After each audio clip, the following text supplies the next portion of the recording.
시작하기 전에 제가 식전 연주로 첫 곡으로 인연이라는 곡을 들려드리고 싶거든요.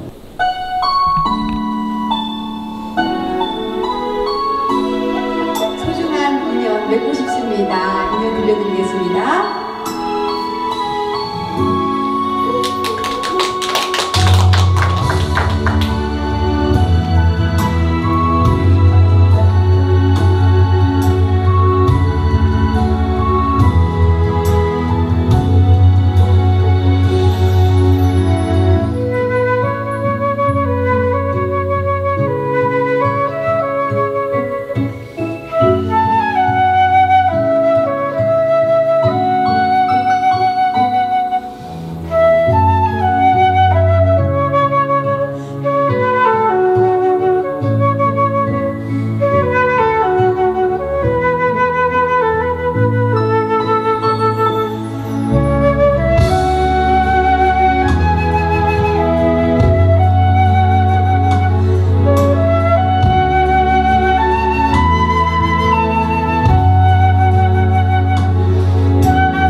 저는 얼음 위에서 피겨 스케이팅을 하면서 플룻을 연주하는 세계 최초 피겨 플루티스트 윤수연 인사드립니다. 만나서 반갑습니다. 에르스트입니다.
모두 박수 부탁드립니다.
여러분의 눈과 귀와 마음을 확장시켜드린 우리 연희님께 박수 한번 주세요.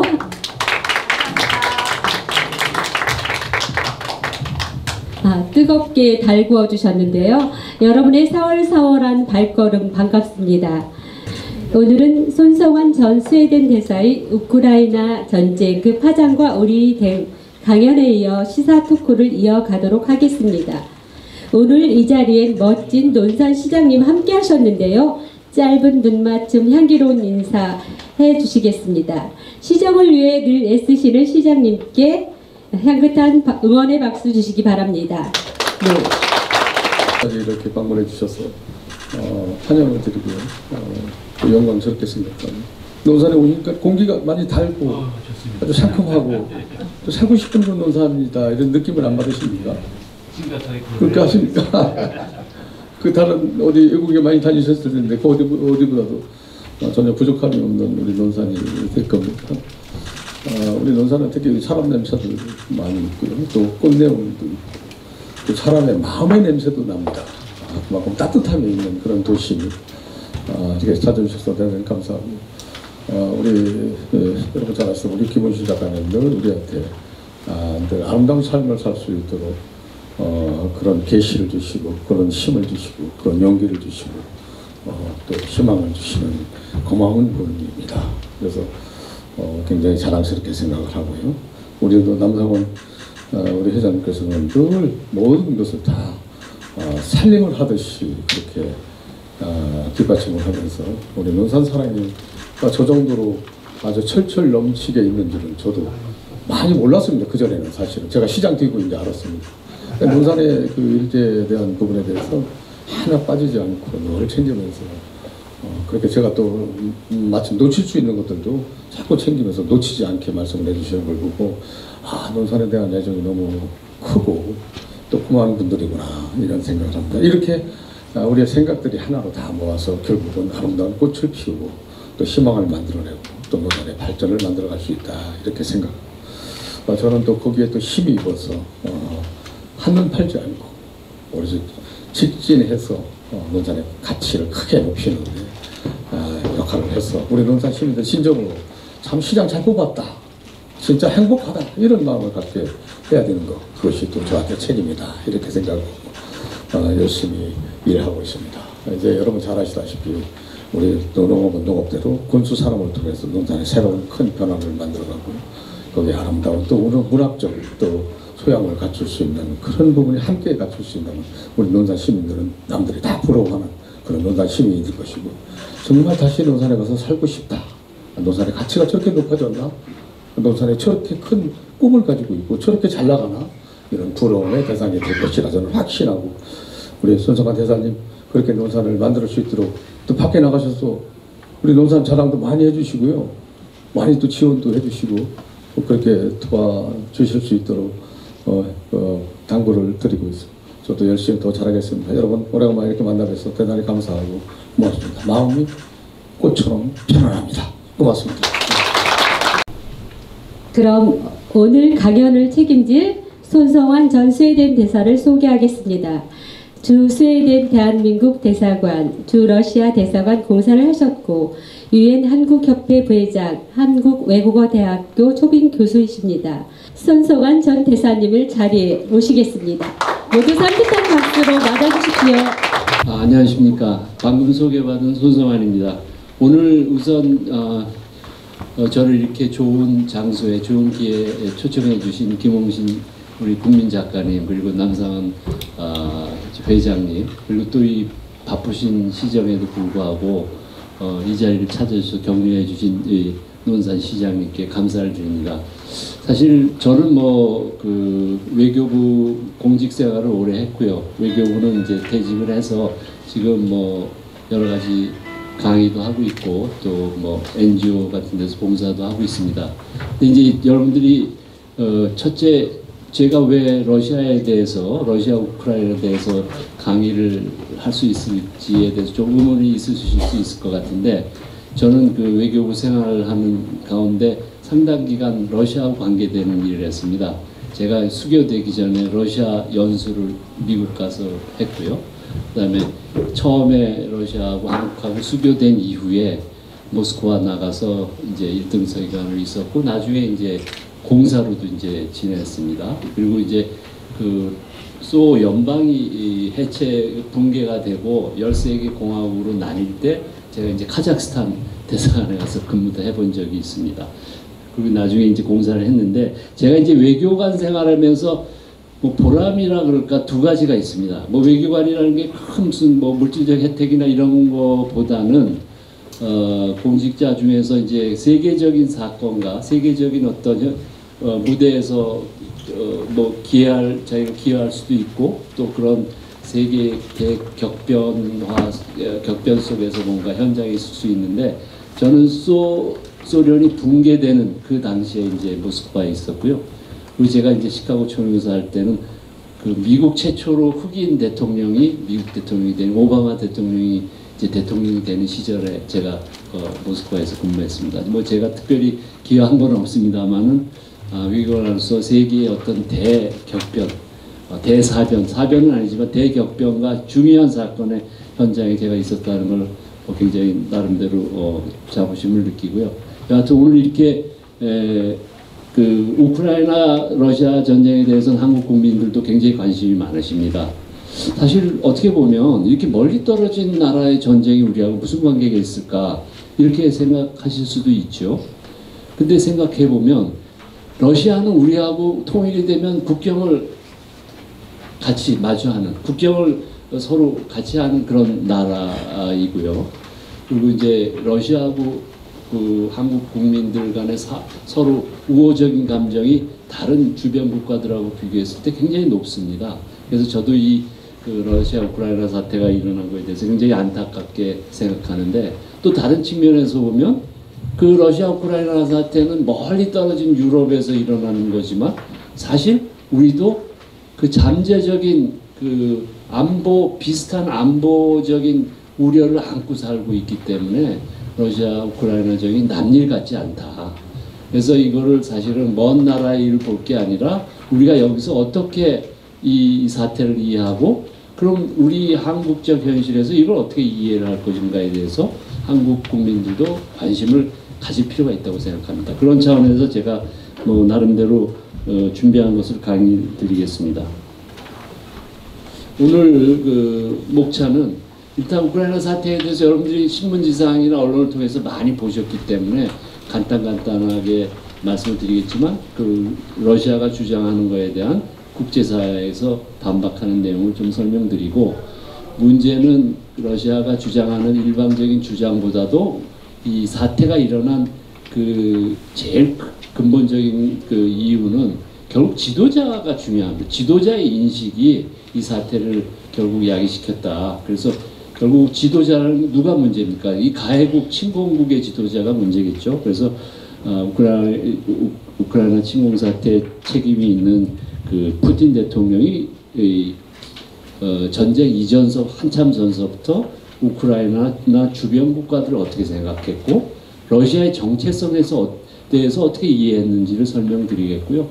그다음에 지금은 전쟁이 진행 중이기 때문에 제가 뭐 이 자지구레한 전장 상황을 설명드릴 생각은 없고 처음에 당연히 며칠 만에 압도적인 군대를 가진 러시아가 우크라이나를 3, 4일 만에 점령하기로 다 예상이 됐는데 그게 안 된 이유를 한번 살펴보고요. 이제 마지막으로 그러면 이게 어떻게 끝날 것이냐, 그리고 이 사태가 우리나라에 어떤 의미를 갖다 주는 것이냐, 거기에 대해서 한국의 대응 방안에 대해서 설명드리도록 하겠습니다.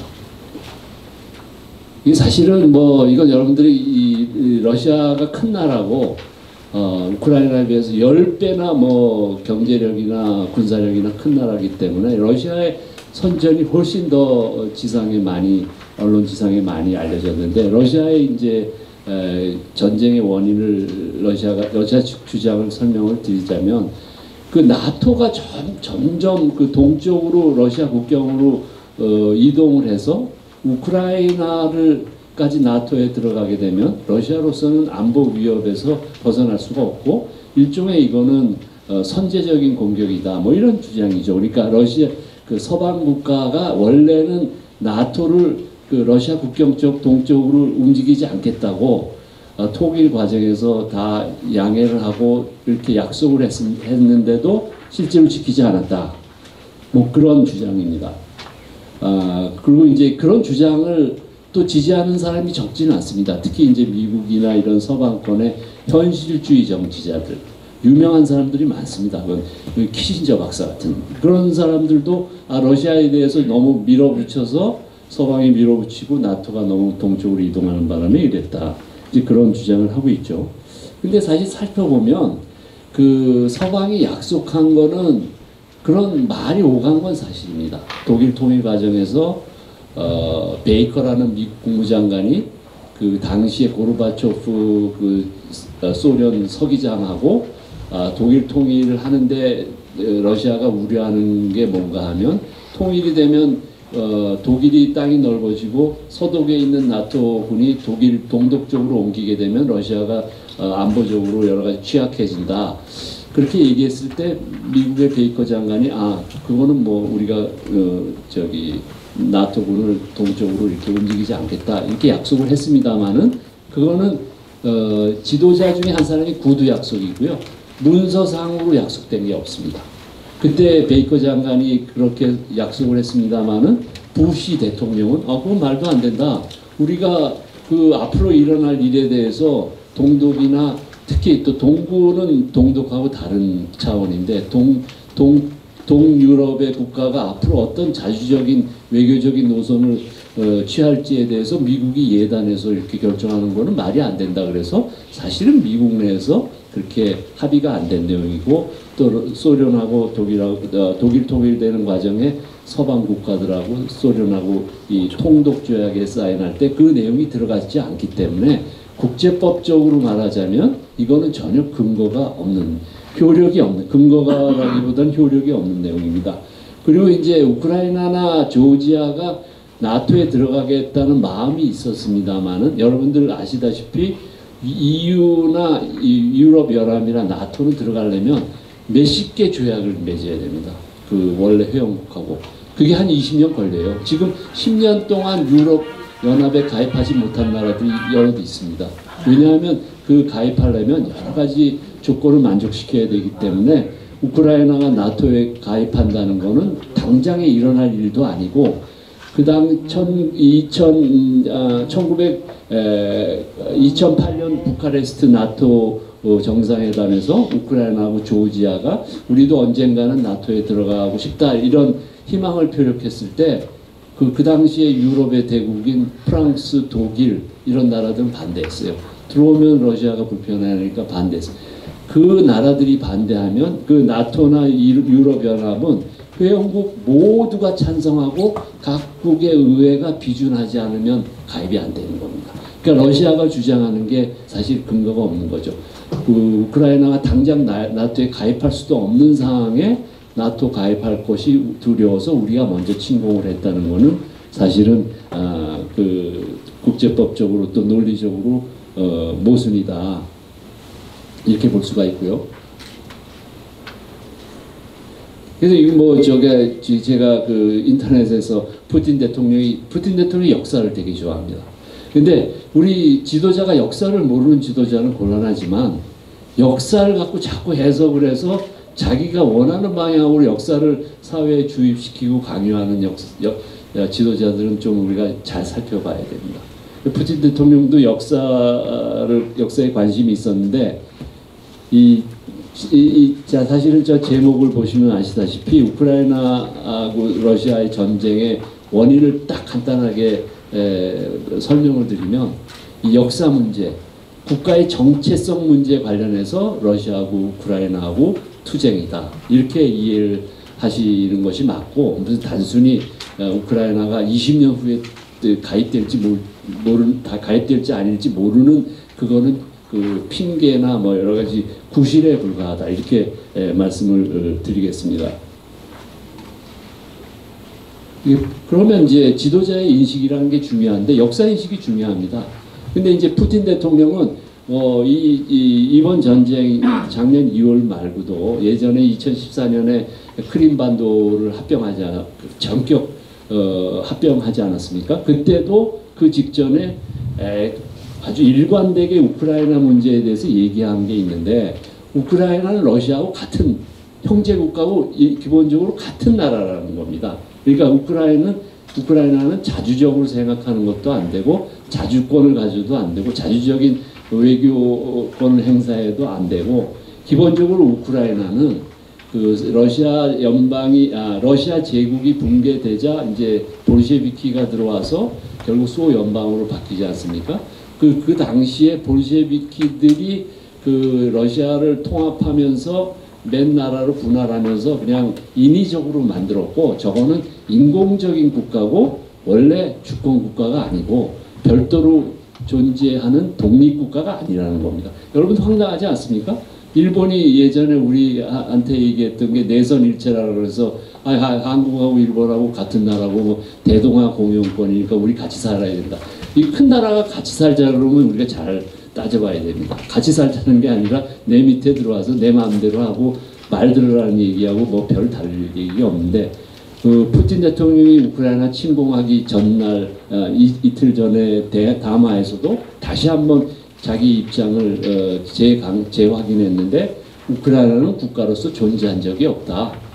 그리고 우크라이나는 소비에트 혁명에 의해서 잠깐 100년 전에 만들어졌고 그거는 인공적으로 만들어진 나라고, 우리는 형제니까 우리 말대로 듣고, 그 다음에 지금 우크라이나의 지배층은 나치층이고, 리더십은 그거는 다 서방이 옹호하고 옹립하고 러시아를 약화시키기 위해서 민주주의 세력을 심었다, 뭐 이렇게 똑같은 주장을 했습니다. 그러나 우크라이나 역사를 보시면 1차 대전 이후에 4년간 잠깐 독립하려고 애를 썼고 또 독립공화국으로 존재한 적도 있고요.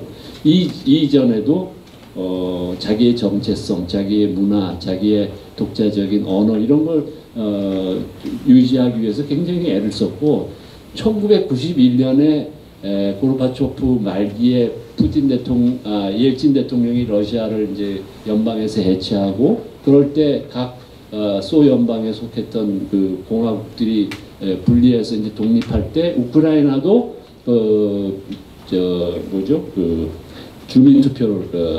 주민투표를 해서 국민투표를 통해서 물어봤습니다. 국민들한테 우리가 소연방에서 독자적으로 이제 독립하고 주권국가로 있는 것에 대해서 어떻게 생각하느냐? 92%가 찬성을 했습니다. 그러니까 러시아의 주장이 일방적이라는 걸 알 수가 있죠. 그래서 이 푸틴 대통령은 뭐 어디 지방에 가면 꼭 이런 학교 같은 데 많이 가고요. 방문도 하고, 뭐 레닌 대통령, 레닌 그 서기장이 얘기한 거고 그 맥락은 같지 않습니까? 사람들의 교육, 사람들을 어떻게 인식시키고, 사람들을 어떻게 교화시키고, 어떻게 이해시키는 것이 굉장히 중요하다는 얘기를 푸틴 대통령도 비슷한 맥락으로 얘기를 한 겁니다. 이거는 뭐 몇 년 전에 이제 블라디보스토크 근처에 푸틴 대통령이 방문했던 사진인데요. 그래서 러시아가 개전할 때 이제 개전 명분이라는 게 사실은 뭐 조지아에도 마찬가지였습니다만 똑같습니다. 그 상대방의 국가의 지도층은 다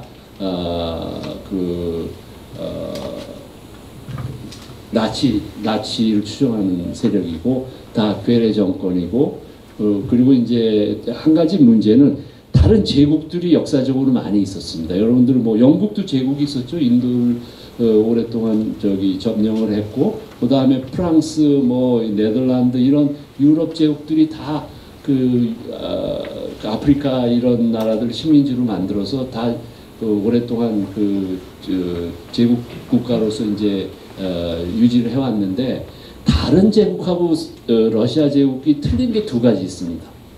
다른 제국, 유럽이나 미국도 제국이었죠. 옛날 스페인이나 뭐 멕시코나 이런 데 하고 이제 땅을 뺏고 뭐 그 당시에는 제국이 국제사회에 뭐 어떤 특별한 일이 아니었습니다. 제국주의라는 것이. 왜냐하면 패권, 우월적인 권한을 가지면 남의 땅도 뺏고 하는 게 그 당시에는 다 통용이 됐는데 그 제국주의가 역사적으로 이제 무너지게 된 것은 대개 1차 대전에서 2차 대전 사이에 대부분 유럽의 제국들은 무너졌고 그것은 뭐 유럽 국가의 힘이 약해서라기보다는 시대 정신이 이제는 제국을 유지하는 게 그 제국 내에서 민주 세력으로 봐서도 용인되지 않았었기 때문에 꼭 싸워서 져서 식민지를 독립시켜 준 게 아니라 시대 정신이 글로 갔기 때문입니다. 그래서 다른 나라 유럽 제국들은 1, 2차 대전 중에 식민지들 다 해방을 시키고 독립을 시켜줬는데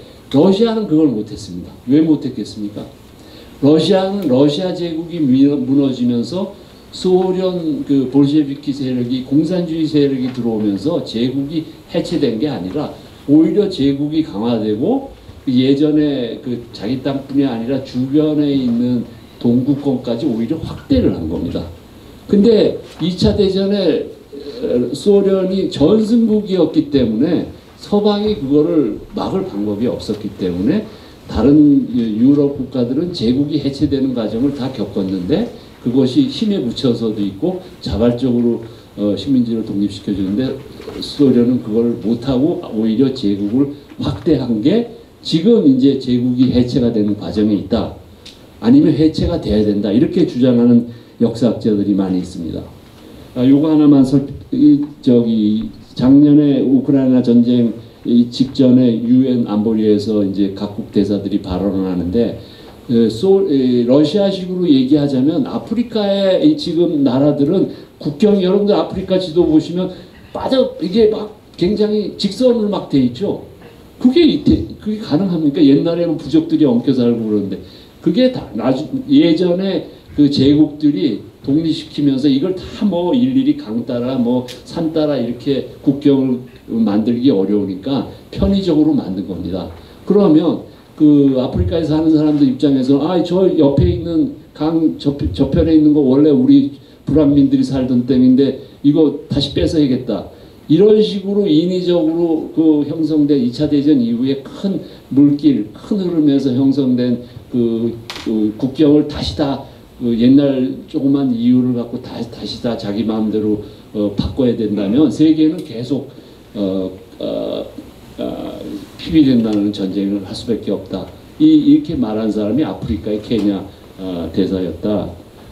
그렇게 말씀을 드리고요. 그러니까 2차 대전 이후의 국제 질서라는 거는 경위는 어떻든 간에 대개 현상에서 만들어진 국경과 주권을 독립하는 게 이제 대세였는데 이제 러시아는 지금 거꾸로 가려고 하기 때문에 문제가 있다 이렇게 볼 수가 있고요.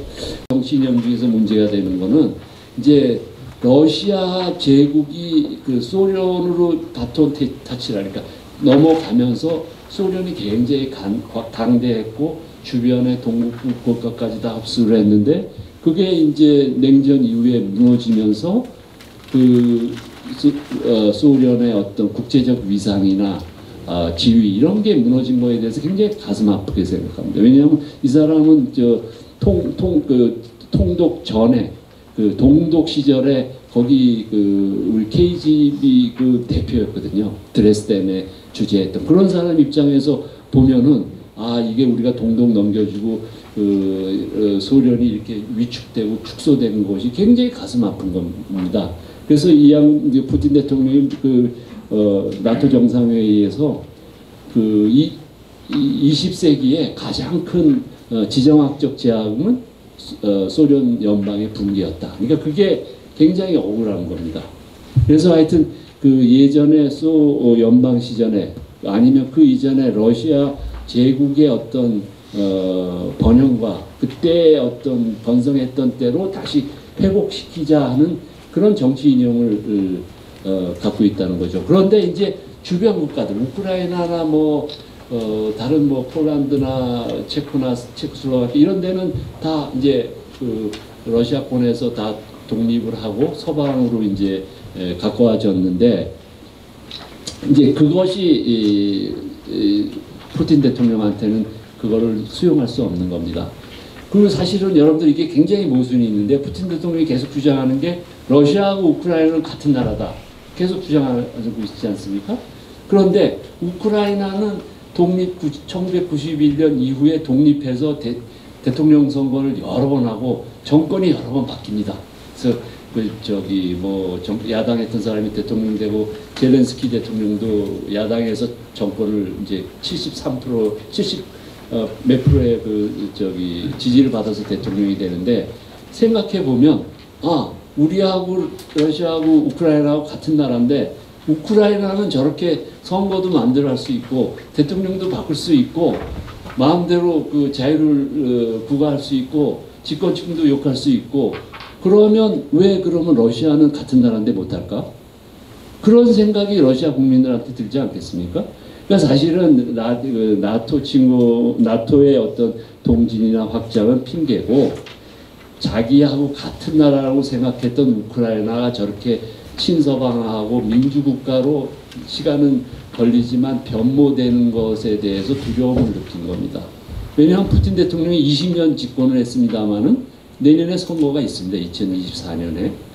그러니까 정치인들은 이 외교나 이런 것들이 다 내치의 연장이기 때문에 사실은 나토 확장은 그거는 먼 미래의 일이고 우크라이나가 민주화되는 게 사실 러시아 대통령으로서는 굉장히 두려웠다. 그래서 사실은 제가 거듭 말씀드리는 것처럼 러시아의 지금 문제점은 다른 나라들은 다 제국으로서 탈식민주화를 했는데 이제 늦게 시작하기 때문에 이제 어려움을 겪고 있는 건데 그거를 이 지도자들이 깨어서 이걸 다 평화롭게 관리를 하지 못하고 있기 때문에 자기 나라뿐이 아니라 국제적으로 여러 가지 파탄을 일으키는 것이다 이렇게 저는 이해를 합니다. 그리고 이게 문제는 여기에 있습니다. 푸틴 대통령만 그렇게 생각하는 게 아니라 러시아의 그 지배 엘리트층도 그렇게 생각을 해요. 그래서 서방의 고민이 있습니다.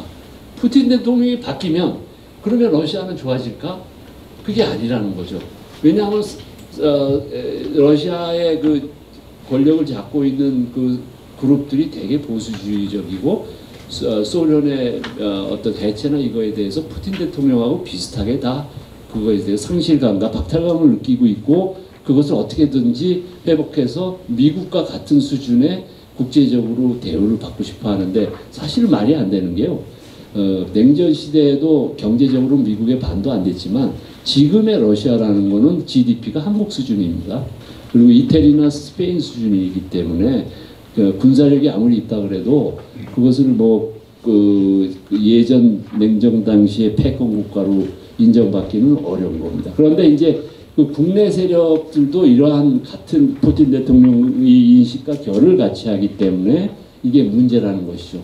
그래서 푸틴 대통령 포함하는 집권 엘리트층들이 생각하는 거는 유라시아주의다. 그러니까 러시아하고 아시아, 중앙아시아를 묶고 그 다음에 동구권까지 묶어서 다시 이 그 아시아 대륙을 다 그 흡수해서 큰 아시아권을 통합시키자. 뭐 이런 조금 뭐 약간 현실하고 안 맞는 그런 생각들을 갖고 있는데 거기에 대표되는 사람이 두긴이라는 사람인가 이 사람인데요. 이 사람이 이제 러시아에서 굉장히 유명한 사람인데 여러분들 뭐 라스푸틴이라는 그 러시아 러시아 그 제국 멸망 전에 굉장히 유명했던 사람 기억하실지 모르겠는데 저 사람은 이제 원래 라스푸틴이라는 사람은 수도사였는데 이제 러시아 붕괴되기 직전에 그 러시아 황실에서 여러 가지 문제를 일으켜서 결국 러시아 황실이 무너지는데 이제 기여를 했다 이렇게 보는 사람인데 이 두긴이라는 사람이 주장하는 게 신유라시아주의입니다. 대륙 국가로서 주변에 있는 동부까지 다 흡수하고 우크라이나, 벨라루스를 다 흡수해서 해양 세력인 영국과 해양 세력을 서포트하는 지지하는 미국과 대항해야 된다. 러시아는 이 국제사적으로 국제 문명적으로 대패한 서구 문명을 대체하고 횃불을 밝혀서 인류를 구원해야 된다. 이런 메시아적인 생각을 갖고 있습니다. 그래서 몇 달 전에 푸틴이 이제 이 군사적으로 잘 안 풀리니까 이 우크라이나를 지원하는 세력은 사탄이고 우리는 이게 예전에 따지면 중세의 십자군 같은 이 러시아가 십자군이고 상대방은 뭐 사탄 이런 식으로 이제 인식하고 국민들한테 주입을 시키는데 이런 이론적인 배경 철학을 제공한 사람이 저 두긴이라는 사람인데 이 사람은 뭐 이 Last War of the World Island 세계의 마지막 전쟁이라고 해서 이 사람이 주장하는 거는 세계는 결국은 두 가지 블록으로 서로 대립될 수밖에 없는데 이 아시아권을 배경으로 하는 러시아 대륙 세력과 그 영국, 미국, 나토 세력으로 대변되는 해양 세력과의 마지막 이 큰 전쟁을 치러서 우리가 세계를 경영을 해야겠다. 그래서 이 서방에 대한 굉장히 그 반관과 서방 문명에 대해서 굉장히 통렬하게 항상 비판하는 그런 세력이 사실은 이 러시아 지배층을 잡고 있다. 그래서 사실은 이 푸틴 대통령의 이번 전쟁이 러시아한테 불리하게 끝나도 서방에서는 굉장히 우려하고 있습니다. 푸틴을 대체할 수 있는 세력이 푸틴보다 오히려 강경한 세력이 들어올 수도 있다. 뭐 그거는 봐야 되겠죠. 그래서 이제 조금 이제 더 여러분들 뭐 이건 좀 지난 얘기긴 하지만 러시아는 사실 3일이면 다 우크라이나를 이길 줄 알았어요. 왜냐하면 뭐 경제력도 10배고 군사력도 10배고 먼저 공격하면 훨씬 유리하지 않습니까? 그런데 그래서 러시아의 침공하는 한 17만 명이 침공을 했는데 거기 아주 핵심되는 장군들한테 명령을 내렸습니다. 당신들이 전쟁 참가하기 전에 예복을 다 준비해라. 뭐 무슨 말인가 하면 그 3, 4일 만에 우크라이나를 다 점령하면 거기 전승 퍼레이드를 해야 될 텐데 장군이니까 뭐 예복 정도는 준비해 가야지. 그렇게 명령을 내렸다는 거예요. 그거 다 지시 문서에 나와 있습니다. 그럴 정도로 3, 4일 만에 다 점령하려고 했는데 이게 오판이라는 거죠. 그러니까 오판이 이제 몇 가지 이유가 있는데 서방이 흐물흐물해질 거라고 이제 봤습니다. 그러니까 그 전에 미국이 아프가니스탄에서 철수를 했고 나토라는 게 2021년 그 마크롱 그 프랑스 대통령이 나토는 지금 말이 나토지 뇌사 상태다 이건 별로 축정이다 이렇게 스스로 평가를 했을 정도로 얘기했기 때문에 러시아에서는 나토라는 걸 뭐 대단하게 보지도 않았고 미국이 좀 무섭긴 하지만 미국하고 나토 간의 결속 관계가 그렇게 단단하지 않고 미국은 뭐 아프가니스탄에서 철수했는데 뭐 러시아군하고 감히 맞싸울까 이런 오판을 했습니다. 두 번째 오판은 젤렌스키 대통령하고 우크라이나 국민의 항전 의지하고 우크라이나 지도 리더십의 결기 이게 침공 다음 날 폭탄 떨어지는데 이 대통령궁 앞에 나와서 젤렌스키가 우리는 모두 여기 있고 우리 군대도 여기 있고 우리 시민사회도 다 이 키예프에서 움직이지 않고 우리는 결사항전할 거다. 이렇게 유튜브를 찍어서 돌렸으니까 이거 굉장히 결기 있는 행동 아니겠습니까? 그러니까 사실은 그 동부 유럽이 그 2차 대전 이후에 러시아, 소련에 다 이렇게 점령당할 때 동부 유럽의 지도자들은 다 망명했어요. 그러니까 러시아 입장에서는 젤렌스키도 망명 금방 할 거라고 생각을 했죠. 그리고 사실은 푸틴 대통령이 너무 일방적인 보고를 받다 보니까 러시아가 침공하면 원래 러시아계도 있었지만 러시아군은 해방군을 알고 꽃하고 빵을 가지고 러시아군들을 다 얼싸안고 환영한다고 그렇게 보고를 들었답니다. 정보 당국한테. 그러니까 오판한 거죠.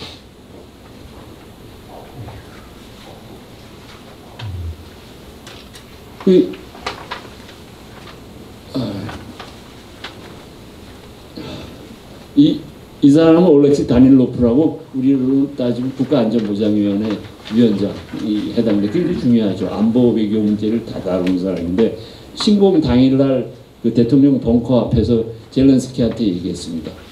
우리 처음에 서방에서 지원을 많이 할 거다. 왜냐하면 서방도 우리를 질 거라고 생각하고 지는 나라한테 무기를 많이 주면 다 뺏겨갖고 러시아가 다 그걸 다 가지고 와서 우리 서방의 테크놀로지나 이거 노하우를 다 뺏어갈 텐데 왜 우크라이나를 지원하겠느냐. 사실 독일 장관도 비슷한 얘기를 했습니다. 그래서 우리는 처음에 우리가 잘 버티고 잘 대응을 하지 않으면 서방이 지원하지 않을 거다. 그런데 내가 들어보니까 그 당신을 체포하기 위해서 300명의 그 체포대가 벌써 키예프 수도에 와 있고 그런데 당신이 대피할지 여부는 솔직히 말해서 대통령 보고 대피하라 말아를 누가 명령할 사람이 있겠습니까? 그건 당신한테 달려 있다. 이렇게 이제 국가안보위원회 위원장이 얘기를 했습니다. 그랬더니 저기 그 젤렌스키 대통령이 무슨 소리냐? 나는 등을 보이지 않겠다. 등을 보인다는 건 도망간다는 얘기죠. 등을 보이지 않고 끝까지 싸우겠다. 이게 이 우크라이나 전쟁의 어떤 분기점이 됐습니다. 서양 미국에서도 그리고 이제 젤렌스키 대통령이 사실은 러시아 말 잘 못했어요. 그 사람 러시아 말을 잘 못한 게 아니라 우크라이나 말을 잘 못했어요. 왜냐하면 우크라이나 사람들도 그동안 어렸을 때 다 러시아를 주로 배웠기 때문에 잘 처음에 제가 하는 거 보니까 러시아 말을 잘 못하더라고요. 그러니까 우크라이나 말 잘 못하는데 이제는 하도 인터뷰를 잘해서 우크라이나 말을 진짜 잘합니다. 그리고 이 세계 그 무슨 각종 우리나라도 포함해서 그 각 모든 서방의 그 국가 의회에서 연설을 했는데 저는 영국에서 연설을 했습니다. 그래서 연설인데 영어를 뭐 제가 뭐 영어를 잘 알아서가 아니라 이 영어 거기서 연설한 내용이 처칠 대통령이 2차 대전 처음에 나치군한테 몰려서 프랑스 연안에 있는 덩케르크에 해서 그 많은 그 병력을 나중에 싸우는데 쓰려고 영국 본토로 이제 수송하는 그때 이제 일종의 대륙에서 졌다는 걸 선언하는 그때 연설문을 거의 비슷하게 라임을 맞춰서 연설을 했는데 뭐 이 한 번의 연설이 아니라 그 이후에 수많은 서방 국가의 수도나 의회에서 연설한 내용을 보면 너무 연설을 잘합니다. 그래서 뭐 뉴욕타임즈나 포브스나 이런 데서 언어의 연금술사다, 뭐 아리스토가 2,400년 전에 확립한 운변수를 표현이다 이렇게 얘기를 했는데 저희는 요새 뭐 학생들 어린아이들 보면 컴퓨터 배우러 가고 뭐 코딩 배우는데 학원 보내지 않습니까? 여러분들이 나라를 이끌 리더십을 어린아이들한테 배우려면 웅변학원 보내야 돼요 사실. 여러분들 기회가 있으면 젤렌스키 대통령 웅변하는 거 보면 막 힘이 있고 사람을 감동시키게 만드는데 이게 이제 국제적인 평가다 이렇게 볼 수가 있고요. 그리고 이것도 이제 이게 한국말로 표현하면 뭐 재미가 없습니다. 근데 영어로 표현하면 이게 이런 것 이게 유럽 의회에서 연설하는 건데 당신이 우리와 함께 있다는 걸 증명하십시오. 당신이 우리를 버리지 않을 것을 증명하십시오. 당신이 진정으로 유럽인인 것을 증명하십시오. 그러면 생명이 죽음을 이기고 빛이 어둠을 이길 것이다. 이게 딱 라임이 우리 작가님 잘 아시죠? 라임이 딱 맞아서 이걸 들으면 막 마음의 감동이 막 북받쳐 오르고 막 동화가 되고 이런 연설을 계속해서 지원을 받아내는 겁니다. 이게 이 리더십이라는 게 이렇게 그 비상시기에는 중요하다. 이제 그걸 말씀드리겠고요. 그래서 작년에 타임의 Person of the Year 그의 인물로 이제 뽑혔고 이 개인 젤렌스키 대통령뿐이 아니라 우크라이나의 결기, 이 어떤 스피릿, 정신 이게 이제 같이 공동 수상을 했는데 여기서도 똑같이 지적한 것이 젤렌스키가 전시 지도자로서 성공할 수 있었다는 것은 용기가 전염되기 때문이다. 러시아 침공 초기에 결기를 보인 게 국가를 살리고 나라를 살리고 국민을 살렸다는 것이죠. 이거를 이제 서방에서 굉장히 높이 평가하는 거다 볼 수 있고요. 푸틴 대통령 리더십 여러분들 많이 보셨는데 이거 보세요. 처음에 저기 우크라이나 공격 이틀 전에 이제 그 지도자들 모아서 이제 여러 가지 회의를 하는데 한 100m 떨어져 50m 떨어져 있지 않습니까? 그래서 이게 좀 빠졌는데 그 푸틴 대통령을 항상 해외로 갈 때 따라다니는 그 직급은 높지는 않지만 항상 옆에 있어야 하는 통신 담당자가 얘기한 게 푸틴 대통령 휴대폰과 인터폰도 사용은 안 돼. 모든 그 측근들이 다 갖다 주는 것만 듣고 그러니까 자기가 외부 세계의 동향을 전혀 모르는 거죠. 그 외국 출장 가서도 러시아 TV만 본대요. 뭐 다른 거 영어로 하면 그 불편해서 보겠습니까? 그래도 그 영어의 문제가 아니라 우리가 어떤 지도자든 세계의 동향이나 이런 거 다 번역해서 그 밑에서 소화를 할 수 있도록 자료를 주는데 이 대통령이 벌써 이 서방의 얘기는 다 선전이고 내 관심 없다 이렇게 끄고 몇십 년을 20년을 대통령을 하고 있다면 이 대통령이 올바른 판단을 내릴 수 있겠습니까? 사실은 우리가 뭐 미국을 욕할 때도 많지만 이번에 보니까 미국이 대단했다. 사실 미국은 푸틴 대통령이 침공할 거라는 거를 몇 개월 전서부터 알았습니다. 그래서 인공위성을 통해서 러시아 병력을 계속 관찰하고 마지막에 그 전쟁이 나기 전에 그 외무장관, 그다음에 대사, 그다음에 그 CIS 국장을 다 러시아로 보내서 우리는 당신들이 침공할 걸 다 안다. 당신이 침공하면 대가를 크게 치를 것이다. 그러니까 침공하지 마라. 그런데도 마음을 안 바꾼다는 걸 알고 CIA 국장이 푸틴 대통령하고 모스크바에서 회담을 하고 우크라이나를 방문해서 우리가 판단하기는 푸틴 대통령이 반드시 몇 개월 후에 우크라이나를 침공할 거니까 대비를 해라. 그러니까 미국이 다 벌써 알려줬어요. 근데도 우크라이나는 긴가민가 했죠. 이게 사실 맞을까 안 맞을까 그랬는데 사실은 전쟁이 나기 며칠 전까지도 프랑스나 독일 총리들을 안 믿었어요. 그럴 정도로 미국하고 이런 유럽의 국가들의 정보 자산은 엄청난 차이가 있다. 유럽이 뭐 이렇게 자랑은 하지만 사실은 위기 대응 능력이라는 면에서 보면 땅점이다. 사실 한국이 유사한 사태가 있을 때 유럽한테 믿을 게 별로 없다는 거죠. 그래서 미국은 벌써 그 정찰 위성을 통해서 8월달 이후부터 태스크포스를 대통령실에서 만들고요. 그 다음에 고민하다가 러시아가 침공할 거라는 걸 먼저 발표를 했어요. 왜 발표를 해요? 그 참 이상하지 않습니까? 여러분들 언론을 볼 때 왜 남이 먼저 침공할 작전을 미리 발표를 했을까? 그 이유가 있습니다. 러시아가 잘하는 게 이 가짜 선전이거든요. 먼저 이렇게 해놓고 남이 그래서 우리가 할 수 없이 방어했다. 이런 그 어떤 뭐랄까 그 선전술에 용하고 그런 선전을 많이 과거에 썼기 때문에 그럴 기회를 먼저 차단하기 위해서 당신이 침공할 거라는 거를 러시아가 침공할 거라는 걸 국제사회나 언론을 통해서 다 발표를 했습니다. 그러면 이제 러시아가 침공했을 때 우크라이나가 도발해서 침공했다는 그 핑계를 못 대는 거죠. 그걸 뭐 용어로 뭐 전문 용어로 가짜 깃발 작전이라고 그러는데 그리고 우크라이나에 침공을 할 거면 어디를 먼저 침공할 거라는 걸 미국이 다 가르쳐 줬어요. 우리로 따지면 저기 오산이나 뭐 저기 성남 공항에 먼저 침공을 해서 거기를 다 초토화시키고 다 장악한 다음에 대형 수송기에 탱크와 이런 거를 다 데리고 와서 25km만 떨어진 그 키우를 다 점령할 거니까 너희 그거 대비 잘하라. 그걸 알려줬어요. 근데 실제로 그렇게 해갖고 그 공항을 점령을 못했어요. 러시아가. 그게 굉장히 전략적으로 중요한 역할을 했는데 뭐 그거는 뭐 그것까지 이제 사람들이 다 관심 있게 보지는 않았지만 역시 미국이 어떤 정보 자산이나 정찰 자산에 비해 그 측면에서는 뭐 비교가 안 됐다 이렇게 볼 수가 있고요. 그다음에 이거는 뭐 그냥 간단히 넘어갈 텐데 그 우크라이나에 대한 지원 규모를 보면 군사 지원은 다른 나라 다 합쳐도 뭐 비교가 안 됩니다. 그리고 이제 게임 체인저 여러분들 하이마스라고 다 보셨죠?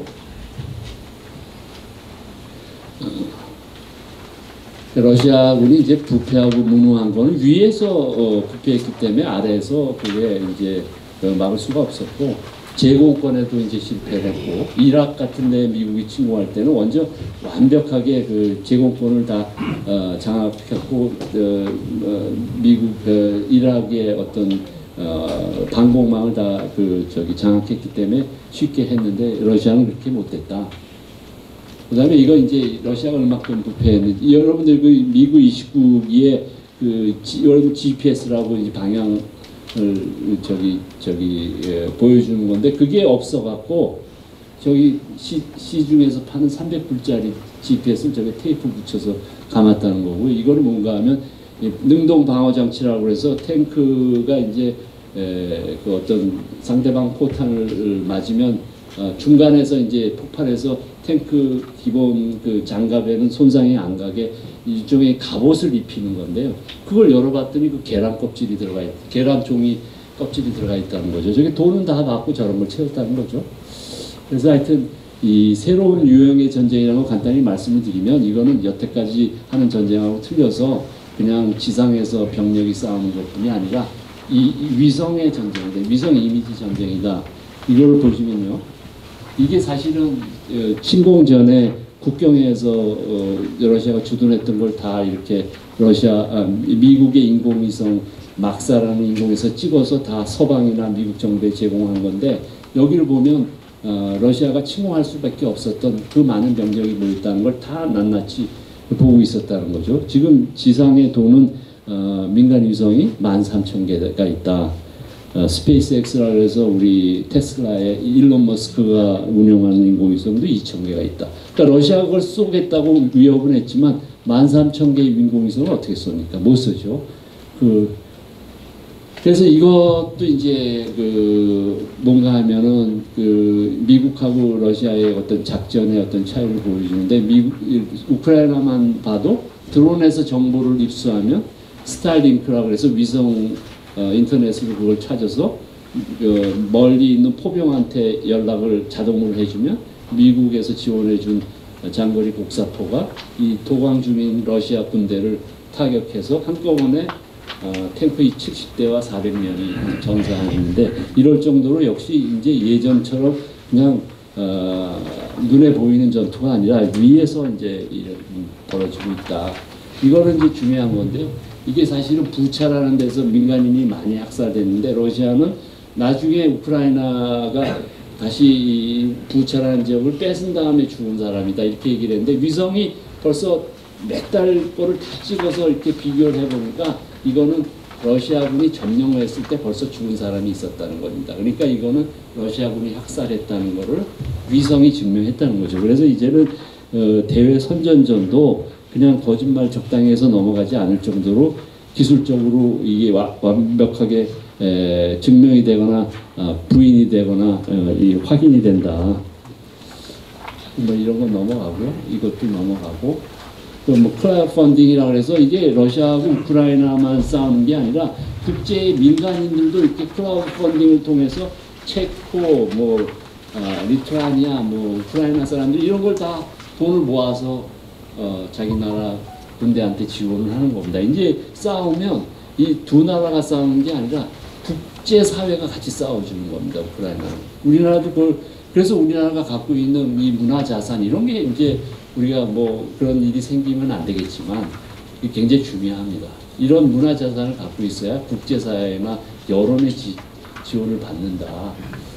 서방의 대러 경제는 뭐 심각한 건데 러시아는 자기 필요한 것만 발표하기 때문에 축소돼 있고 그렇다는 것이고요. 이제 이게 이제 마지막 부분입니다. 러시아 우크라이나 전쟁 평가 이거는 뭐 2차 대전 이후의 최대 전쟁이고 여러 가지 통상 문제나 곡물 가격이나 에너지 가격 이런 데 영향을 줘서 특히 우크라이나뿐이 아니라 개도국 아프리카나 라틴 아메리카나 서남아시아권들은 훨씬 경제가 어려워졌고 살림살이가 어려워졌고 나라가 불안정해졌고 그 다음에 이제 세계화가 막 흐트러져 갖고 이제는 마음에 드는 나라들끼리만 교역하는 그런 공급망들이 별도로 생기기 때문에 이제 세계적으로 훨씬 이제 어려워지고 냉전이 새로 도래해 갖고 자유주의 국가와 그 다음에 권위주의 국가 간에 이 서로 대립하는 구도가 다시 과거의 냉전과 비슷한 구도가 다시 복귀된다 이렇게 볼 수가 있고요.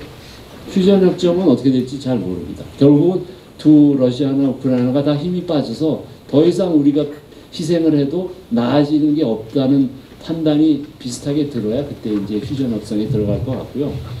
이제 제가 생각하는 거는 결국 한국식으로 동결된 분쟁 상태로 갈 것 같습니다. 그러니까 완벽한 평화협정이나 종전이 되는 것이 아니라 그냥 약속을 해서 전쟁만 하지 않는 휴전하는 상태로 되되 그 이후에도 간헐적으로 전투나 이런 것들이 계속 생길 수 있는 그 일종의 뭐 그 동결된 분쟁이다 이렇게 볼 수가 있고요. 이제 한국이 어떻게 대응하냐 여기까지만 설명하고 제가 마치고 시간이 많이 가서요.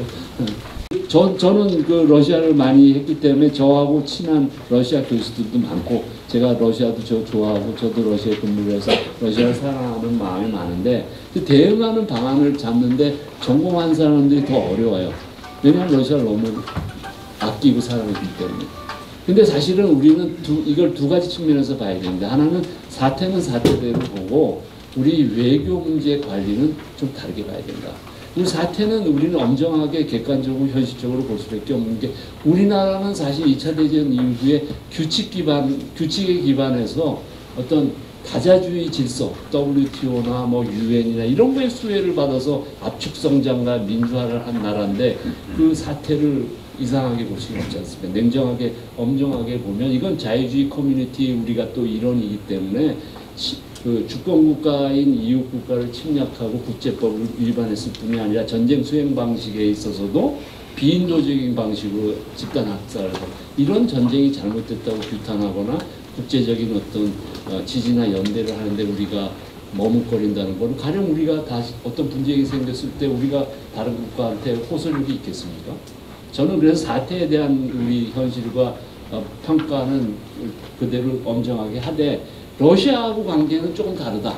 왜냐하면 외교와 안보는 국민이 죽고 사는 문제고 나라의 흥망이 걸린 문제인데 이거는 다른 차원에서 우리한테 이익이 되는 거에 대해서 아주 엄격하게 우리가 따져봐야 되는데 사실은 이 사태가 일어나기 전까지는 러시아하고 너무 좋은 관계였고요.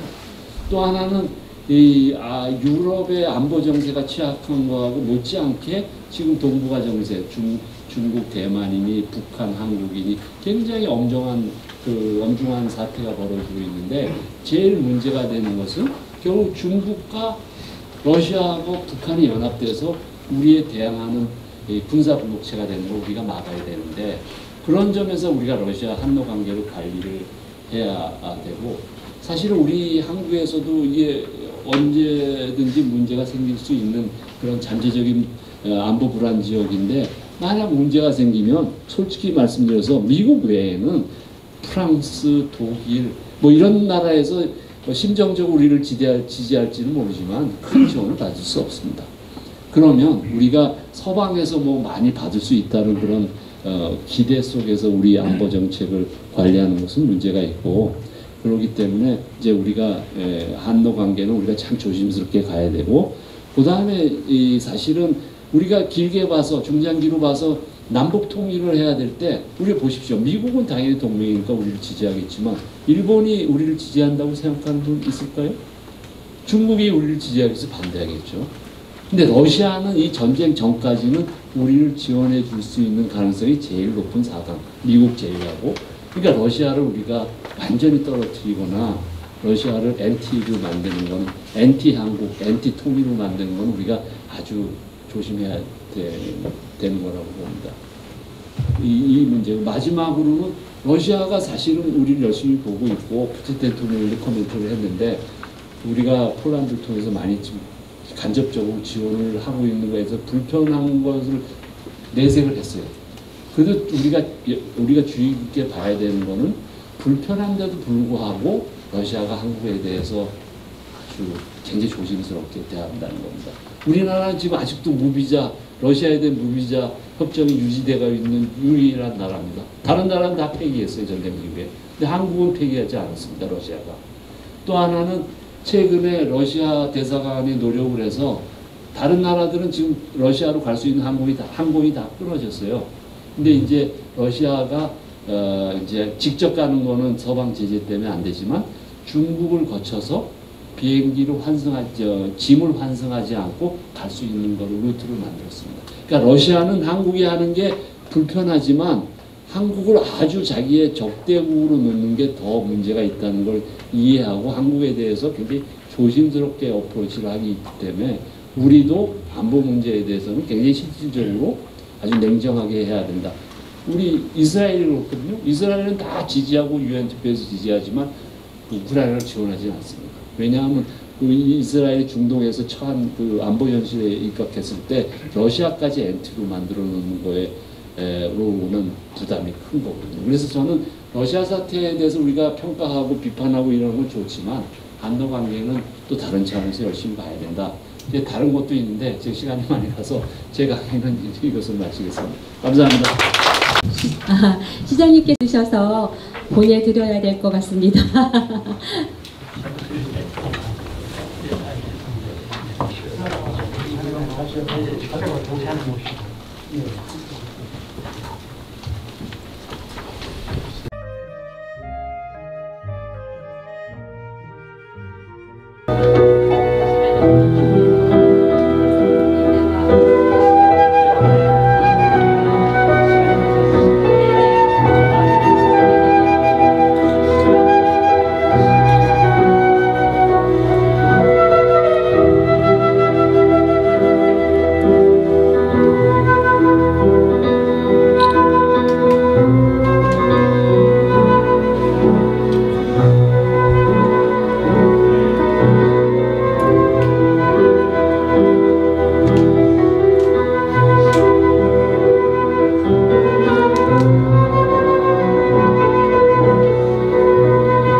여기 지금 책이 6권이 있어요. 나중에 퀴즈 한 3개 퀴즈 3개하고 또 질문하시는 분들 그렇게 해서 이 책을 지금 사인을 해놨습니다. 그래서 받으시면 제가 이름을 써드리겠습니다. 그러니까 가시지 말고 그 다음에 나중에 사진도 찍으니까요. 함께 해주셨으면 고맙겠습니다. 자, 그러면 먼저 제가 일단 분위기를 돋구는 차원에서 퀴즈를 먼저 그래서 그 다음에 질의는 여러분 생각하셔서 퀴즈 3분하고 질의 3분 하시는 분한테 우리 작가님께서 이 서명하신 이 저서를 이렇게 증정하는 그런 방식으로 하겠습니다. 제가 강의에서도 뭐 설명을 드렸습니다만은 젤렌스키 대통령이 러시아 우크라이나 침공 시 우리는 등을 보이면서 도망가는 대신 얼굴 들고 맞서겠다 이렇게 얘기를 했고 또 서방에서 대피하라 그랬는데 수도를 떠나지 않았는데 그 미국이 대피하라고 돕겠다고 했으나 이를 거절하면서 한 말이 있습니다. 나는 대피 수단이 아닌 뭐가 필요하다 이렇게 말했어요. 뭐가 필요하다. 가문에 들어가 저기 우리 어르신들 무기가 필요하다고. 무기라고 해놨습니다. 아 맞습니다. 맞는 걸로 하겠습니다. 탄약이 필요하시다 그랬는데 탄약이나 무기 앞으로 나와주시죠.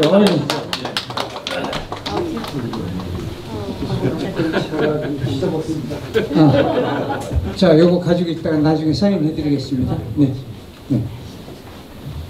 질문 더 할까요? 예. 질문을 제가 많이 준비를 했는데 하여튼 그 푸틴 대통령이 사실은 전쟁 전에는 한국하고 굉장히 관계도 깊고 한국 사람들이 좋아하는 대통령이었기 때문에 저도 좀 가슴이 아픕니다만은 푸틴 대통령이 역사 속의 인물 중에서 자신이 롤 모델이라고 얘기한 그 역사적 러시아 유명한 분이 계세요. 그분이 누구신지 혹시 아시겠어요? 박정희 대통령. 손 들고. 예. 박정희 대통령. 아니 러시아 내에서 자기가 이렇게 담고 싶은 역대 러시아 정치가 중에서 손 들고. 손 들시고 이제 순서를 알아. 득인 아닙니까? 예? 득이라고. 득인 아닙니다. 강의를 너무 열심히 들으셨는데 죄송합니다. 예. 저기 뒤에. 레닌. 예? 레닌이요. 레닌 아닙니다. 좀 더 역사적으로 더 가야 됩니다. 옛날에 레닌그라드를 건설하고 서양 문물을 받아들여서 러시아를 한 단계 서구화시키고 발전시켰다고 추앙받는 그 러시아 옛날 분이죠, 좀 됐죠? 어려우신가요? 그러면 그거는 그냥 알려주시죠. 그건 피터 데이저라고 피터 데이저. 레닌그라드를 이제 만드신 그 분인데요. 그분은 뭐 러시아에서 푸틴 대통령 말고도 존경을 받는 분이긴 하죠. 그러면 다른 질문을 하나 더. 우크라이나가 사실은 전쟁 전에는 곡물도 굉장히 수출을 많이 하고 농업 대국이었습니다. 러시아하고 같이. 그래서 유럽의 곡창이라고 불려서 히틀러도 사실은 그것 때문에 우크라이나를 침공도 했고 그래서 우크라이나가 참 불행한 역사를 많이 겪었는데 국토의 한 60%가 이런 비옥한 농업지대로 되어 있는데 그 지대를 부르는 이름이 있어요. 무슨 맞습니다. 흑토. 네. 고맙습니다. 블랙소일이라고 해서 네. 굉장히 그 농작물이 잘 되고 경작이 잘 되는 흑토라고 합니다. 예. 자, 그러면은 우리 이 그 문학관을 전부 그 사제를 털어서 이렇게 해준 정말 이거 대한민국의 역사적 사건인데 우리 남성환 회장님께서 좀 말씀을 좀 해주시죠. 하실 말씀 하시고 인사 말씀 해주시고. 저는 오늘 제가 여기 팬을 참여하는 거 알았습니다. 저는 2018년도에 블라디보스톡을 다녀오면서 여러 가지 생각을 많이 했어요. 그때 연애주 쪽 다녀오면서 작가님한테도 말씀드렸는데 아까 마지막에 우리 대사님께서 미래를 생각해서 러시아와의 관계는 어느새 좋기 위해 좋다는 거에 대해서 제가 아주 감명을 받았는데 지금은 좀 약간 멀어진 것 같아도 우리가 에너지 수입 전 세계에서 한 2, 3위 정도 되는 걸로 알고 있어요. 저희 나라가. 근데 그 수입 금액이 러시아에서 직접 들게 되면 뭐 거리상으로 한 4,000km가 줄어든다고 하더라고요. 그리고 지금 현재 에너지 값이 한 절반 정도로 떨어질 가능성이 있어요. 그래서 북한하고만 이제 뭐 소통이 되면은 그 루트를 따라서 들어갔을 때 엄청난 국가의 이익이 올 수 있다는 걸 그때 제가 깨달은 적이 있어요. 그래서 아까 대사님 말씀하신 거하고의 같은 일맥상통하는 얘기인데, 러시아에서 저는 또 그 주유소를 좀 만들어 달라는, 주유기. 왜 주유소를 만들냐면 주유기를 우리나라 게 좋아서 러시아보다 한 30배 빠르대요. 그러니까 자기네 30분 걸고 우리가 1분이면 들어간대요. 그래서 그렇게 기름이 많고 가스가 많은 나라인데도 그런 기술 발달이 안 돼가지고 그쪽에 이제 좀 내가 아는 분들하고 해서 좀 투자를 해달라 하는 제안도 받은 적이 있는데, 장기적으로 러시아하고 저희는 같이 가야 될 어떤 하나의 그런 문명체다, 국가적으로 그렇게 생각하고 있습니다. 그 말씀만 드리겠습니다. 저는 경제인이기 때문에. 네. 사실 저도 그 러시아 하면은 여러 가지가 떠오르는 것이, 그 대바레를 쓸 때 중국, 러시아, 일본, 그다음에 자료는 이제 북한 자료 이런 것 때문에 많이 왔다 갔다 했고, 그다음에 러시아 극동대학 안에 그 한국학대학이 있습니다. 그 한국학대학은 그 우리 한국이 지어준 대학인데, 거기에서 그 발해 유물을 제가 여러 점을 가져왔습니다. 근데 러시아 보니까 그 국토가 넓으니까 각 이제 우리로 얘기하면 도지요. 도에 그 대통령 특사가 있더만요. 그 특사를 졸라서 그 러시아 유물을 이제 가져온 그 기억이 나는데, 지금 오늘 이렇게 말씀 들어보면서 며칠 전에요, 제 스승 그룹에 속한 분이 글을 쓴 거를 이제 읽고 통화를 했는데, 러시아에 그 유명한 저격수 두 분이 있어요. 그러니까 지금 우크라이나에. 근데 러시아에 그 군단장, 사단장들이 여러 명 많이 죽었지 않습니까? 장군. 이게 저격수에서 죽은 게 많거든요. 근데 여성 저격수인데요. 이분이 354발을 쐈는데 353명이 죽었어요. 한 명 빼고 다 죽은 거예요. 그래서 거기에서 저격부대를 만들어 갖고 지금 활용을 하고 있어요. 이걸 보면서 우리 독립운동사를 느끼면서 러시아가 저렇게 끈질기게 버틸 수 있는 것이 우크라이나가 하도 저 러시아만 쓰고, 그것이 결국 우리 독립운동사를 생각해 보면 한국인의 그 끈질김, 그 다음에 한국인도 우크라이나처럼 그 역사적 시련, 그 다음에 그 잔혹한 그 피해를 많이 받지 않습니까? 그런 것들 때문에 우리가 동정심이 더 많아진 게 아닌가, 우리 민족하고, 이런 생각을 했습니다. 그건 어떻게 생각하시는지요? 사실 그 우크라이나 국민이 약소국이기 때문에 한국 국민들이 좀 우크라이나 편을 드는 것도 있는 것 같고요. 뭐 조금 케이스는 틀리지만 사실은 저희가 을사보조약 이전에 1905년에 미국하고 일본하고 그 미국 육군 장관하고 일본의 총리하고 밀양을 했습니다. 그래서 필리핀은 미국 제국 하에서 마음대로 하고, 일본은 한국은 일본이 마음대로 한다. 그 제국주의라는 게 그만큼 무서운데, 사실은 역사적으로 이제 제국주의가 다 청산이 됐는데, 이제 러시아가 지금 제국주의 청산 마지막 과정에 있습니다. 그래서 지금 뭐 여러 가지 분란이 있고 나름대로 어려움이 있는 건데, 원래 제국이 해체될 때는 여러 가지 불편한 흔적을 남긴다는 그런 얘기가 있는데, 그런 의미에서 사실은 우크라이나 사람들이 겪고 있는 그 일들이 남다르지 않다는 작가님 말씀에 저도 전적으로 동의를 합니다. 네. 예. 퀴즈 하나 더. 이거 되게 어려운 질문 하나 드리겠습니다. 유럽에서 러시아 다음으로 큰 면적이 큰 나라. 우크라이나입니다. 우크라이나.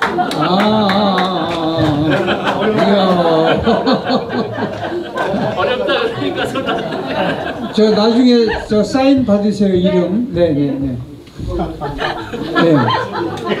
그다음에 그 남회장님 또 이렇게 질문하시던가 하실 말씀 해주시죠. 그냥 저기 질문 그냥 하실 분이 있으세요? 그냥 우리 작가님이나 여기 남 회장님께. 예. 예.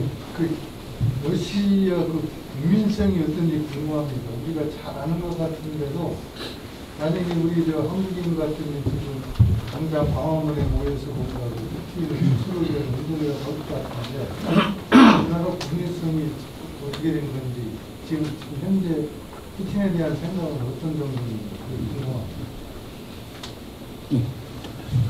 작가님도 잘 아시는. 아니, 제가 이해하기는 사실은 그 서방에서도 굉장히 의구심을 갖고 있는 게, 저렇게 그 저기 다른 나라를 침범해서 좀 반인류적인 민간인들도 많이 희생이 되고, 그런데 왜 러시아 사람들은 정권에 저항을 안 하냐, 그런 이제 비판들이 서방에서 있습니다. 근데 사실은 그리고 이제 많이 몇십 명 동원령을 내려서 자기 젊은 사람들이 많이 전선에 끌려가기도 해서 몇 달 전에 뉴욕타임즈에는 모스크바에 젊은 사람들이 없답니다. 그 동원령 주변에 끌려갈까봐 지하철에서 나오면 막 내려갔거든요.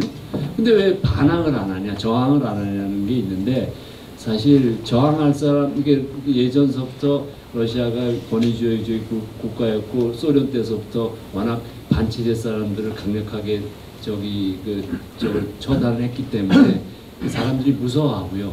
또 하나는 반항할 사람들은 국외로 한 100만 명이 지금 다 이주를 했습니다.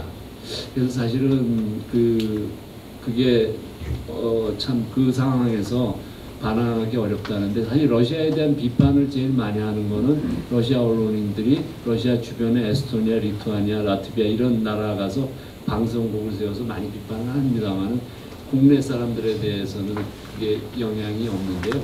그래도 그 독립기관인 그런 데서 조사를 한 거 보면, 이 독재국가의 여론조사는 우리가 좀 유의해야 될 점이 있습니다. 그러니까 절대적인 퍼센티지를 보고 저희가 평가할 게 아니라 이게 변화율을 보고 평가를 해야 됩니다. 80% 지지를 했다고, 푸틴을 지지했다 그러더라도 몇 달 후에 70%를 지지했으면, 우리 자유민주국가에서 70% 지지면 압도적인 지지 아닙니까? 근데 독재국가에서는 10% 지지가 빠졌다는 것은 굉장히 비판하는 사람이 많다고 이해를 해야 됩니다. 저희가 그런 면에서 러시아가 국내적으로 뭐 저항하기는 굉장히 어렵다. 그럼에도 불구하고 독립조사 보면 푸틴의 인기가 많이 내려왔다. 뭐 두 가지만 말씀드릴 수 있겠습니다. 네, 고맙습니다. 그러면 책을 전달해 주시고, 책을 전달해 주시죠. 질문 있어요. 아니, 저 질문 아니고 이제 다음에 다른 것 좀. 예. 지금 저기 우리 그 손대사님 말고 남 회장님한테 질문을 좀 해주시겠습니까? 예. 어려운 질문 해주시면 되죠. 예. 관계가 있는지 없는지는 모르겠는데, 앞으로 이제 전쟁이 종전될 거 아니에요? 그러면 쉽게 우리나라의 이익을 추구하기 위해서는 어느 쪽으로 더 관심을 둬야 될지 궁금합니다. 두 나라 뭐 아까 말씀드린 대로 러시아는 실제 경제 규모의 한 60에서 70%가 지하 자원입니다. 대선 계시지만 지하 자원이 워낙 많아요. 이 땅이 뭐 5,000km 가까이 되니까 저 횡으로만 해도 이쪽에서 지하자원을 파서 저쪽 끝나면 이쪽이 다시 생긴다는 거예요. 그만큼 러시아는 자원이 많습니다. 그래서 저희하고 지리적으로 가깝고 모든 면에서 또 심정적으로도 저희 나라 사람들하고 제가 다녀본 것으로 가깝고 하기 때문에 그쪽 러시아하고 같이 가야 될 나라라고 생각하고 있습니다. 저 근데 요즘 방송이나 이렇게 보면은 우크라이나를 굉장히 이렇게 동정을 보고 지원해 줘 하잖아요. 근데 좀 저는 우크라이나라는 나라는 우리한테 우리가 이렇게 지원을 해주고 뭐 하면 나중에 이익을 얼마나 아니 아까 우리나라 지금 현재 휴전 상태듯이 네. 우크라이나하고도 우리가 뭐 던질 일은 전혀 없죠.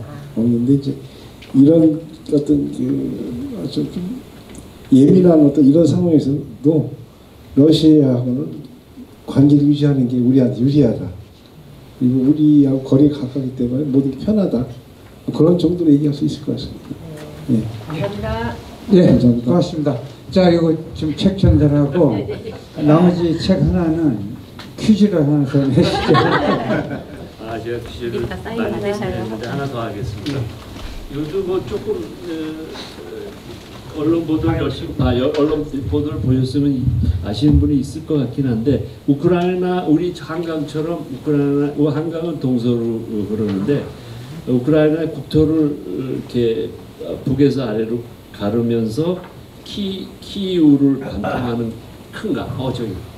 드니프로가 많이. 맞습니다. 그 어려운 강이라고. 축하합니다. 축하합니다. 예, 고맙습니다. 예, 시간은 좀 이제 많이 흘렀는데 오늘 아마 저를 비롯해서 많은 분들이 두 나라 관계, 국제 관계, 또 우리나라 언론에서 보면은 또 뉴스를 보면은 아무래도 그 약소 국가를 우리 민족이 이렇게 응원하는 모습이 많이 있습니다. 근데 그것이 잘못된 것은 아니고 우리 민족의 현상이죠. 그런데 이제 지금 대사님 말씀하고 남 회장님 말씀을 보면은 결국은 우리가 통일이 되면은 국경이 쉽게 얘기하면 국경이 이제 그 세 나라입니다. 일본, 그다음에 중국, 러시아. 지금은 이제 국경이 그 북한하고 그 일본인데요. 그런 것들을 우리가 감안해서 국가의 지도력과 우리 국민의 그 강인한 정신력을 키워야 하지 않나 이런 생각을 오늘 아마 여러분들 하셨을 것 같습니다. 자, 이제 마무리 말씀을 좀 해주시고. 뭐 작가님이 다 해주셔서 제가 다시 첨삭이 될 그럴 것 같은데요. 오늘 여하튼 이렇게 저는 이렇게 그 일반 강의를 저도 하고 있습니다만 이렇게 좋은 문화 공간에서 뭐 이렇게 또 아주 여러 번 듣고 아주 좋은 분위기에서 강의를 할 수 있게 초청해 주신 우리 김 작가님과 우리 남 회장님께 다시 감사를 드리고 또 이런 강의를 저도 다녀보고 우리 작가님도 같이 느끼실 텐데 제일 중요한 건 청주입니다. 이렇게 저녁 시간에 이렇게 와주셔서 끝까지 자리를 같이 해주신 여러분들께 감사를 드립니다. 예, 감사합니다. 저도 똑같은 말씀입니다. 한 달에 한 번 정도는 이제 외부 유명인들 또 여러분들이 알 수 있는 분들도 초청해서 특별 강의를 하는데 좀 많이 참석하셔서 성원해 주시길 부탁드리겠습니다. 고맙습니다. 앞으로도 이렇게 김홍시 문학관에서 이렇게 특강을 매달 하니까 참석하셔서 따뜻한 마음도 갖고 그다음에 세상 사는 지혜도 얻어 가시고 그다음에 우리 김홍시 문학관이 그 생존 작가 문학관으로서는 거의 세계적으로 보시면 됩니다. 그러니까 많이 그 홍보 좀 해 주셔서 그 논산의 정신이 얼마나 장엄한 정신인가를 한번 생각해 주셨으면 합니다. 지금 여기 쭉 보셨지만은 지금 전 세계가 민주주의의 위기 시대입니다. 이게 무엇인가 새로운 그 정신적 그 세상사가 탄생해야 되거든요. 근데 아마 앞으로 그 선비주의, 민주주의가 아니고 선비주의, 양반 정신, 그러려면 이제 논산을 빼고 얘기할 수가 없습니다. 논산의 그 거학들이 공부를 하셨고, 그 다음에 훈련소뿐만 아니고 그 백제시대의 그 군사 훈련 기지 이런 것들을 통해서 우리가 문무가 있어야 양반이거든요. 그래서 그 선비주의가 이야기할 때 논산을 도저히 뺄 수가 없습니다. 그런 정신사를 여러분 가슴에 꼭 담아주시기를 부탁드리고, 오늘 함께해 주신 여러분 참 고맙습니다. 모두 끝나고서 사진 촬영 있겠습니다. 가시지 말고 함께해 주시기 바랍니다. 고맙습니다.